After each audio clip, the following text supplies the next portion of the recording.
গরিবের বাড়ি যখন বড়লোক আত্মীয় আসে, পার্ট 3। কি রে মাধবী, কেমন আছিস? আরে দিদি যে, কেমন আছো দিদি? আমি ভালো আছি।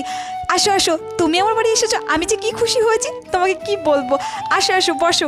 বসছি বসছি, অত ব্যস্ত হতে হবে না। দিদি তুমি একটু বসো, আমি তোমার জন্য একটু চা মিষ্টি করে নিয়ে আসছি। এই নাও দিদি, চা মিষ্টিটা একটু খেয়ে নাও তো। আরে অত ব্যস্ত হতে হবে না, এসবের কি দরকার ছিল? আরে দিদি, এসবের দরকার ছিল, তুমি আমাদের বাড়িতে সে কতদিন পরে এসেছো বলো তো। নাও। আমি আজ আসি বুঝলি। দিদি আমি কিন্তু টেপির বাবাকে পাঠিয়ে দিয়েছি বাজারে মাংস আনতে, আজকে তোমার জন্য আমি মাংস ভাত রান্না করব। না না, আজ থাকবো না, আজ আসি বুঝলি।